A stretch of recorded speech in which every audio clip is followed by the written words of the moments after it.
Hey guys, this is Dennis here, and this is Collider Games Podcast Episode 7. I'm here with Marc Fernandez. We're here to talk about video games and what's happening in the video game world. Yep. How are you doing, Marc? I'm doing good. I've been gaming a lot recently. I had like a 5 in the morning night the other morning. I've been gaming a lot. It's been a lot. It's been a really stressful time around here, and like always, games are my preferred method of escape. And lately, I've been escaping quite a bit into games. So I've been actually gaming quite a bit recently. Okay, what game are you playing right now? So I'm playing 3 games right now. I'm playing a lot of World of Warcraft. Getting into the upcoming expansion, the Battle for Azeroth. Sort of getting my character all kind of ready for it. I fell down the PvP hole, and me and a good friend of mine are doing arenas, and I've been really into that. And then Patch 8 comes along, and we'll talk about that in a little bit. I've also been playing quite a bit of FIFA 18. Mm-hmm. On the heels of the World Cup, you naturally get more excited about it, and FIFA is just a great game. But the World Cup really kind of pushed me to play it more, and that's been a lot of fun too. The online tournaments are amazing in it, and I've also been playing as of the past few days, which is the one that kept me up till 5 in the morning. Star Trek Bridge Crew in VR for the HTC Vive, because they just released the patch of the Next Generation DLC, so it's been pretty fun. Yeah, I played Bridge Crew at your place. Yeah, but that was before the TNG patch, and you played it. Actually, it was last E3. Was it not this E3 that just passed, but the one before? Yeah, I think after we left E3, you came by, and you played it. And that was when the game had just come out. Yeah. I didn't really know too much about the game at that point, but yeah, it's a cool game. Yeah. I haven't been playing too many games recently, with all the stuff we've been having going on here at Collider. But before that, I've been playing some more Fallout 4, and kind of like you with the FIFA thing with the UFC. I have the UFC 3. Oh yeah, it's a great game. Anytime like a big fight is gonna come up, I'll play those characters against each other to see what would happen. You have UFC 3? Yeah. It's a good game. We should play online. I like that game a lot. I'm pretty good at it. They changed one of the mechanics, which I understand why they did it, but it makes things a little harder for me, because before you could kind of duck and kind of move your head around, do a lot of head movement. Yeah, with the right button, right shoulder button. Yeah. But before that came to no stamina cost to you. So like every guy I had was like, going in there, like moving his head and never getting hit. And now they make your guy tire out really quick if you decide to do that. So your guys are to be like more defensive. Yeah. So now you actually have to do the blocking and whatnot. So the big kind of news, not so much news, but rumor that came out this past week is from Paul Thurrott, who actually not a video game blogger or website, but Thurrott.com covers all Microsoft stuff. And he kind of talked about this rumor that he had heard about the next Xbox console. And the project is called Project Scarlett. And it's not just that this new console is coming out, because they've been teasing this at like E3 and some other statements that Microsoft has had, but he kind of delved into not just that there was going to be one console, but there was going to be a family of consoles, and at least 2. Yeah, one of them was going to be a cloud streaming device. Interesting. It makes sense. Yeah, so that would be lower cost.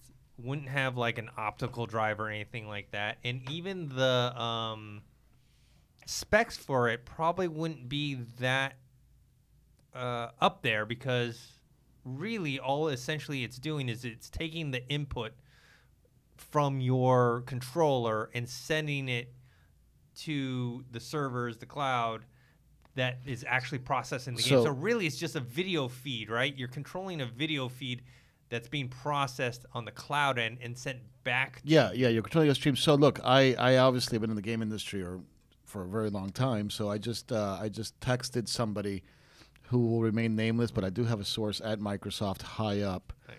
And I just texted him, is Project Scarlett real? And he wrote back, what's that, winky face? And I said, the new Xbox. And he replied, oh, yeah. Yeah. So, I mean, I don't know how many listeners we have, but I guarantee you that this is somebody very high up at Xbox. So it's real. I'm going to ask one more question here on the fly. This is breaking journalism that we're doing right now. I am going to ask him, will it support VR? And we're going to get an answer for that. And we're going to break some news here on the Collider Games podcast. Will it support VR is the question. And the little text bubble is up from my source at Microsoft. It will remain nameless. And he wrote probably not. Oh, wow. Probably not. Okay. So that's very interesting. That's very interesting because VR is where my head is at most of the time. Will it support VR? Probably not. I'm going to give him a sad face. Yeah, because I know you're really into VR. And also, when they were talking about Project Scorpio, which eventually became Xbox X, that they kind of hinted at some sort of and he just wrote back, sorry. Yeah. So, okay, so new Xbox, yes, they're working on one, and it will not have VR. And I'm very interested to see, actually, how many people pick up on this and actually run with it, because this is a sourced story. Nice. But what are your thoughts, though, on, okay, let's say they come out, and they said this won't come out until probably most likely 2020, maybe do some sort of tease announcement at next year's E3. Is the gaming world ready for a streaming / cloud based? Yeah. You know, there's been a bunch of companies that have tried this over the years. I believe one was called OnLive, or maybe I'm getting the name wrong, but it was a Palo Alto based startup that actually had a really cool product that worked on mobile. You could play NBA 2K, you could play Tomb Raider, you could play Call of Duty, you can play a lot of the big games on it, and it worked pretty well. That company has since gone out of business, and I also believe that Steam has a streaming service as well that's actually working right now for their set-top box. Look, I think. For me, with video games and AAA gaming and the high-end level of gaming, ultimately it's all about graphics processing power. So somewhere in the chain, whether it's on a server or at your home, you're going to need a lot of processing power. Because when you're pushing polygons at 60 frames per second and you want to get more polygons, you want to get more textures, you want to get more assets, you're going to need more horsepower. So if Microsoft is developing a technology where it feels confident that through the internet it can deliver that high-end, highly processed graphical experience, then that's great, because what is that going to do? It's going to lower the costs, right? It's going to lower the costs of the hardware, and it's going to make it easier for people to be able to just focus on buying the content. So if you give them a distribution platform or a console that doesn't require graphics processing or super intense, so that means you don't have to pay that much money for it. That means that it's going to make the barrier to enter to high-end gaming lower, which is a good thing, right? Because then more people will be able to get in there and buy. Now, there's a big part of me that finds it hard to believe that if somebody's going to come out with a new gen of console, that they're not going to create a hardware, for it. But look, then again, I mean, that's the biggest problem with VR right now, right? Like VR, to me, is the highest form of gaming that's out there, but it's also very difficult to get into because there's such a huge barrier to enter, because it costs about $3,000 for you to get like a really nice VR rig, right? The HTC Vive Pro, which is amazing, by the way, I highly endorse it. It's $1,200. Then a good computer to run it, you're spending at least $1,800. So like you're looking at $3,000 easy just to get started. The Oculus Rift is a little bit cheaper, but you also sacrifice a lot of the stuff that the Vive gives you. The PS4 is way cheaper, but it also sacrifices a lot of the stuff that the Rift gives you. So hardware right now is a rate limiter for how cool the gaming experience can be. So it makes sense that somebody would be focused on streaming services and gaming, because then technically it'll make everything a lot easier to access. Sounds interesting. Sounds a little bit like sci-fi to me, but I'm into it.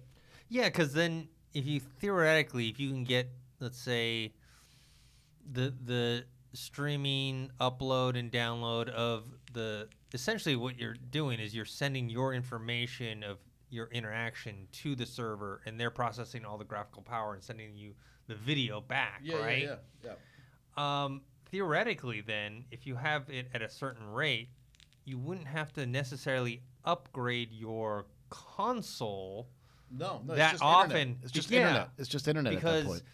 You're just all the processing power is on the cloud end. So they would upgrade, let's say, in this has been working. 6 years. Yeah. Look, and I want to get the name of the company right, because they were the progenitors in this, and we're actually very good at it. I think it was called On Live Streaming Gaming. Hold on, I just want to make sure I get the right. I think that was it. I think they may have gotten purchased by Sony PlayStation at one point. I'm not absolutely sure. I think I heard about that. Xbox right now with their Games Pass thing they're not doing exactly what this would do, but I know with Games Pass, you can start playing a game. They're trying to get the short amount of time between you can start playing a game. Sure. So World of Warcraft is the same way. It could be like a 20 gig, 30 gig download, and it'll let you start playing at a certain point before everything is downloaded. And you're absolutely right. Game Pass on the PS4, actually, I don't know if it's called Game Pass or whatever it's called on the PS4, all of the games that you play on there, you're streaming. Yeah. So there's already the technology is there already. So I mean, it makes sense. But for me, at the highest end of gaming, you're going to want to push polygons. You're going to want to push the hardware. But look, as internet pipes start getting more efficient, I can see a world where you don't need hardware. Mm-hmm. You just need the pipes. Yeah. It makes sense. Yeah. So earlier you were talking about playing World of Warcraft, and as they're preparing for the expansion, the Battle for Azeroth thing's coming out September 4th. No, it's coming out August 14th. Okay. They released the patch, and you said something happened to your game playing that you weren't too happy about. I was not happy about it. So look, it's been widely reported that this patch 8.0 has been less than smooth in its rollout. There's all kinds of leveling issues. If you're actually leveling a character and you go from Draenor to the Legion content, Legion is the last patch. If you go from Draenor to Legion, it's actually very difficult to level. The monsters have been all screwy because what happened is as the game keeps getting new content releases, the stats keep getting added. So we were at the point where stats were being measured in hundreds of thousands of hit points, and like an attack could be like 3 million hit points. So what they did is that they actually squished it, right? That's what they call it. It's a stats squish. And now all the stats have been brought back down into the hundreds and into the thousands. So what's happened is that a lot of the older content isn't scaling properly. So that's one huge issue that the game is having, which I'm sure they'll fix. But the more important issue is that, like they always do with every patch, is that they've messed around with all the friggin' classes. And my main characters I play in PvP is I play an arms warrior. And I had worked so hard to get my PvP arena rating up to I was at 2.1 thousand. I was at 2100. I was very, very proud. Was able to get my 2000 K CR gear set. I was very, very, very happy. Patch 8 comes out, and my buddy plays a Holy Paladin. So our team configuration is Arms Warrior Holy Paladin. And man, the arenas in the past 2 weeks have been a friggin' bloodbath, to the point where my rating has dropped to 1.6. I've been getting my ass whooped because there's no season right now. It's off season, so I don't know if they're matching me up with much better players or if I just don't understand all the new patches. Because also now you can't do macros.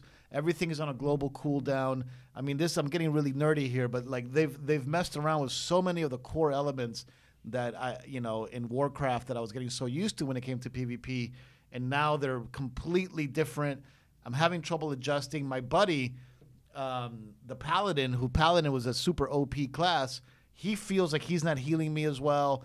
Our survivability has fallen apart.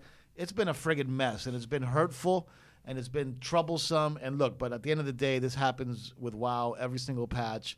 And sooner or later, one thing that I trust in Blizzard is that they usually get it right. So it's just a matter of being a little bit patient, seeing when the expansion comes out, actually leveling to 120, getting more used to the system. And I'm sure that, look, it's World of Warcraft is one of the most sophisticated pieces of software on the planet. People care about it at Blizzard. They're going to fix it. But this patch has been very, very rough, and it's actually been a good thing because I've been playing WoW less.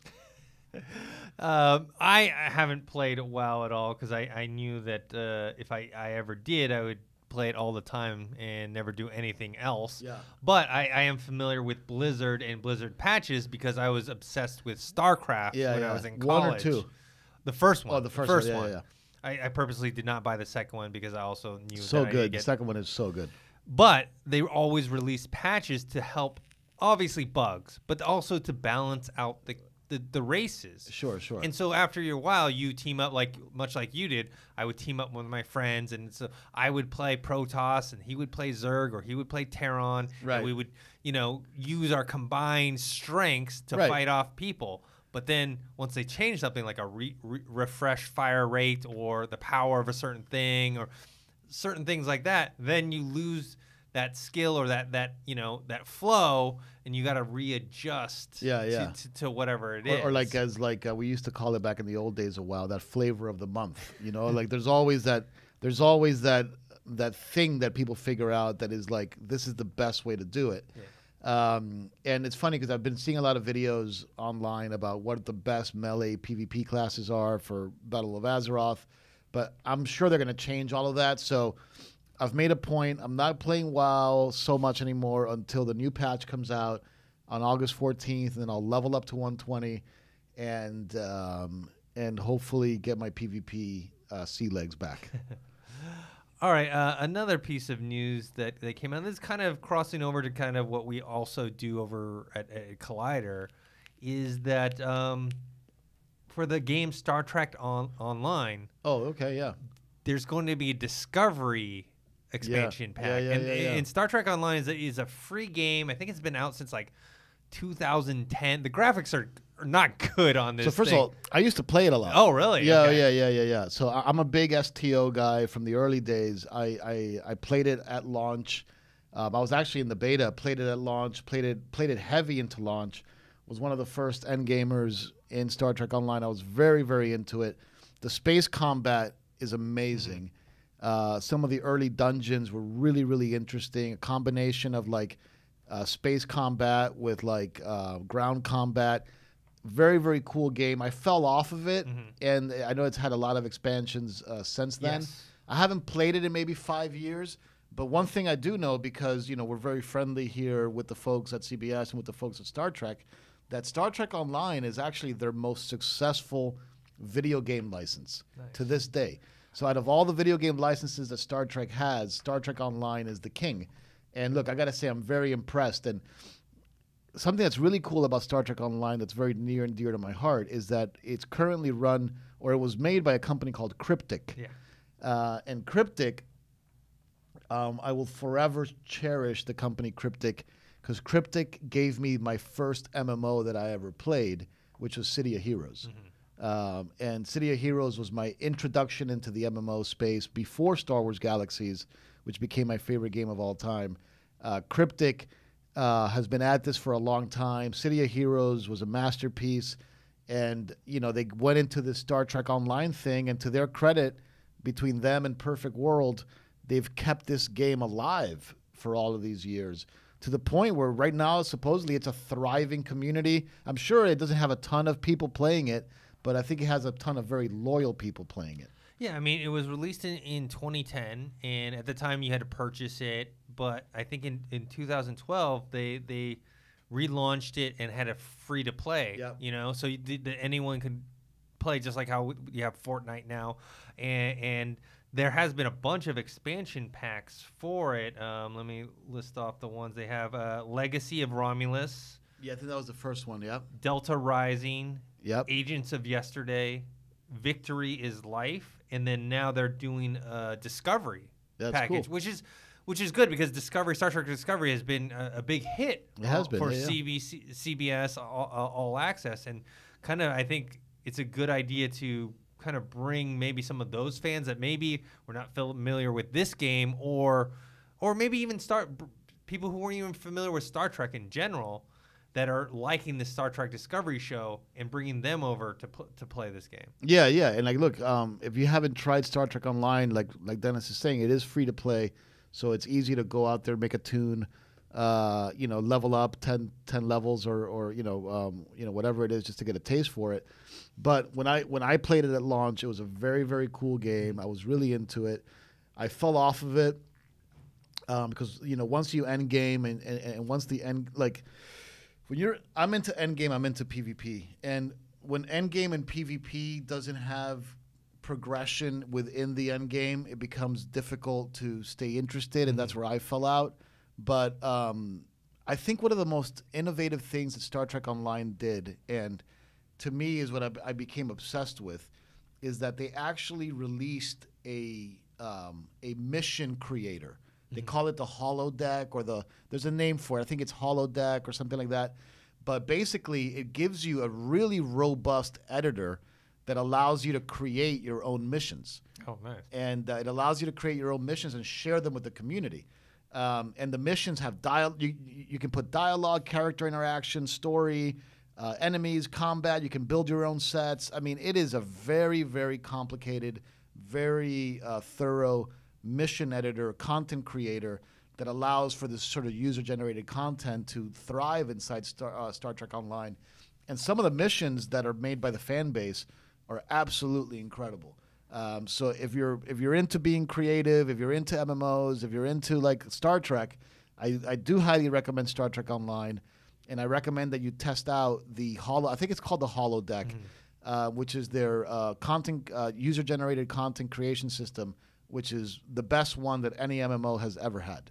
It's very, very cool. That's interesting. That sounds like they have a Fallout mod community that they mod the game, and they actually released a trailer maybe 1 or 2 days ago. Fallout Miami? Yeah, Fallout Miami. Yeah.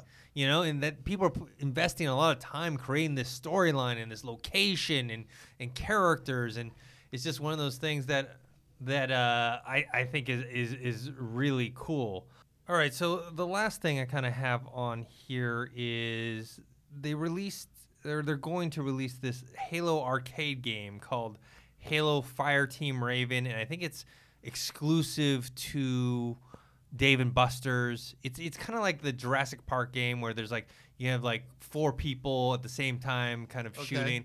I think the graphics are kind of based off the first Halo game. Oh, nice. I kind of brought this up because I want to know what your feelings are and what your history is with like arcades. Like right now, arcades are kind of limited. Everyone plays games on consoles and PCs. What's your kind of history with arcades, and do you think they can survive in the next 5-10 years? So I actually I when I was a kid, I loved the arcade. Obviously, I loved it. And where I grew up in Miami, there was a spot called Mark Twain's Riverboat Playhouse, which was pretty close to my house, within biking distance. And my brother and I would go to Mark Twain's Riverboat Playhouse, and we would probably take $2 or $3 that we would beg our parents for, $2 or $3 each, and we go to Riverboat Playhouse and play games. And I remember that this is where I discovered probably what I think is the greatest arcade game of all time, in my opinion, which is the Star Wars, arcade game. It's called Star Wars, which is basically the trench run game. Yeah.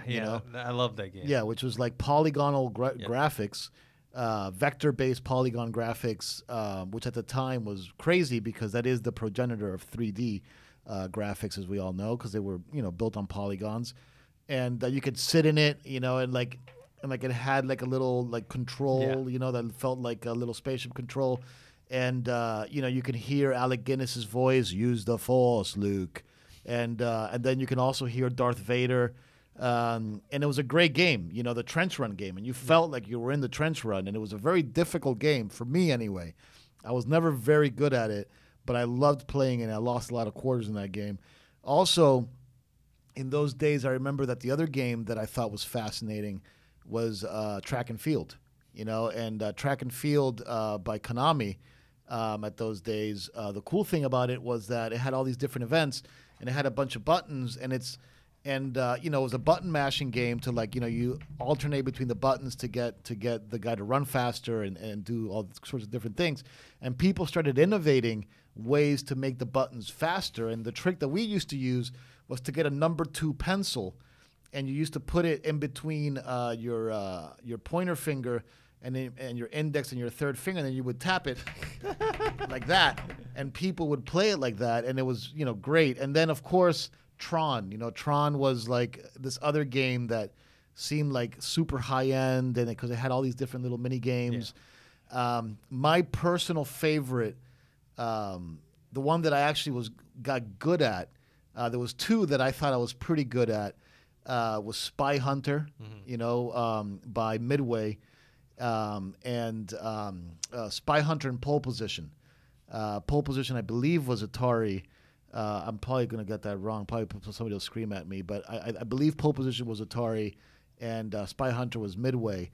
And those 2 games I absolutely loved. Pole Position was so much fun. It was a Formula One, car racing game. And Spy Hunter, of course, was a top-down car game as well, but you had all these different gadgets. Yeah, you do release like oil spill. The oil slick and stuff like that. And then, of course, after that, I also really loved the game, and I'm getting really sweaty here. Rest in peace, John Schnepp. But, really sweaty with a game like YR Kung Fu. And you're going to have to Google that one because I bet you a lot of people don't know that game. Yeah, but, I don't know that one. Yeah, so YR Kung Fu was one of the early side-scrolling action games, kind of progenitor to games like Shinobi and stuff like that. And then, then you started getting into that sort of second gen of arcade games when Sega started coming into the fray right before they released the Sega Master System.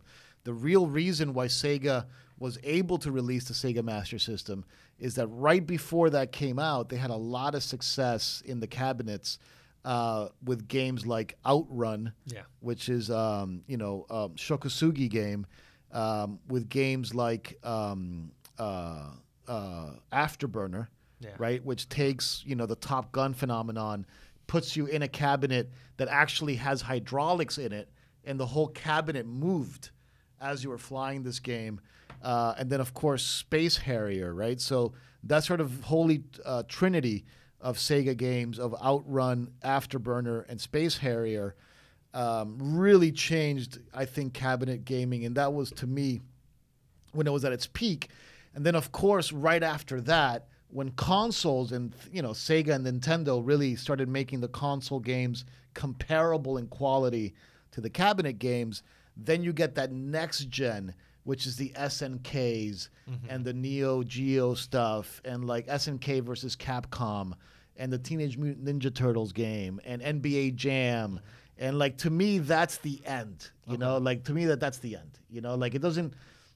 I haven't seen great arcade games, or arcade games hasn't really been a thing, to me anyway, since that last phase.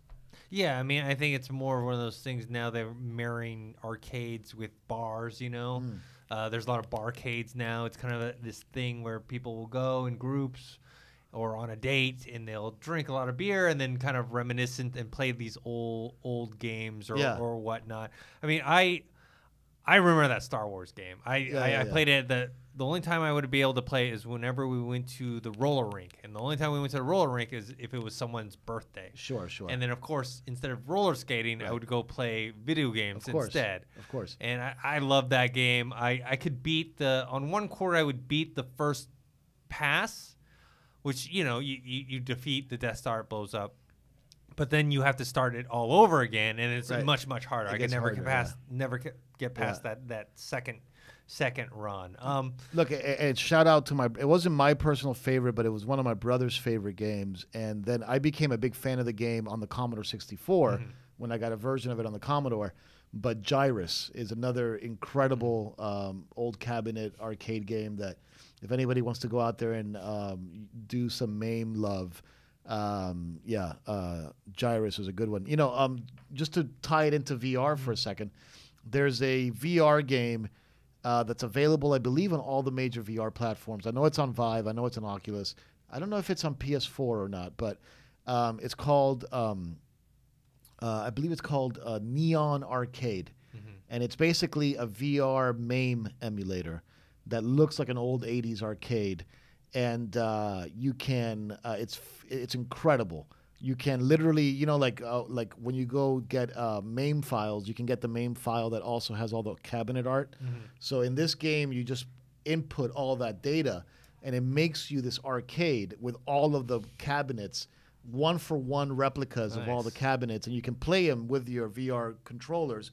And I'm telling you, it's like being there. Games like 1942, Gyrus, Pac-Man, Track and Field, Afterburner, all these games you can play, and it's friggin' awesome. So if any of the VR heads are out there and you haven't tried it yet, highly recommend Neon Arcade. Yeah, for me, I think my peak was, I always loved going in the arcade. There's a arcade in the mall called like Aladdin's or something. We would try and get as many tokens as we could to play. But my peak was Street Fighter 2. I mean, Street Fighter 2 was like the game where we were obsessed with. We would like. I was never any good at it. I never really played it, but yeah. We would skip out at lunch during high school and like ride our bikes all the way to like the nearest like pizza place that had the game. Played for, our lunch was an hour, maybe even 40. No, I think it was like 45 minutes. Our lunch was. Took 15 minutes to ride our bikes there. We played for 15 minutes Street Fighter 2, and then we rode our bikes 15 minutes back to school. Yeah. But speaking of VR, that's another thing. We were talking about the future of arcades and how they can survive. I've been noticing that there's a lot of VR experience, not so much arcades, but like you're right. These places that people are going to, because not like everyone the Void and stuff like that. Not everyone can afford the VR rig, or even they could afford maybe the space in their house. Yeah. And I've noticed like a lot more of those things popping up where people show up and sign up and line up to play this. Do you think those have a future? I think those have a present. I'm with you. I think that because VR is so cost prohibitive right now, and there is real interest in it, it's become this kind of experiential, like physical activation thing.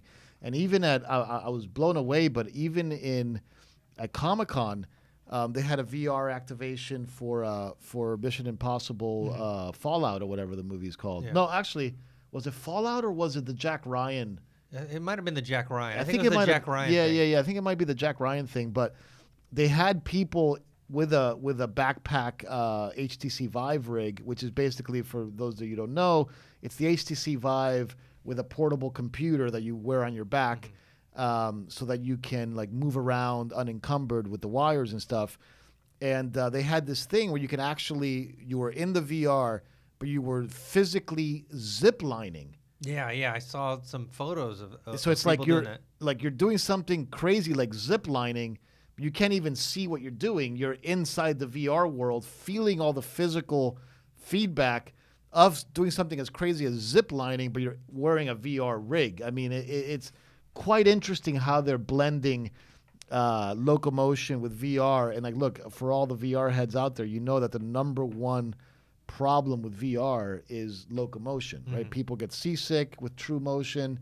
That's why a lot of games have teleportation. I'm one of the people that prefers teleportation to true motion, but with these VR experiences, they're trying to build out entire physical like realms that you experience with the headset. It's actually very interesting. It is kind of like the new arcade.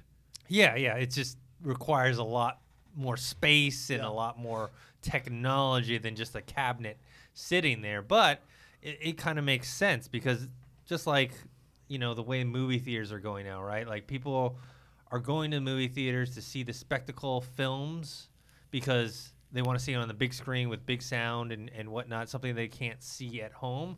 I think VR is kind of that thing that a lot of people can't do at home, so they can go out and go to other places like that.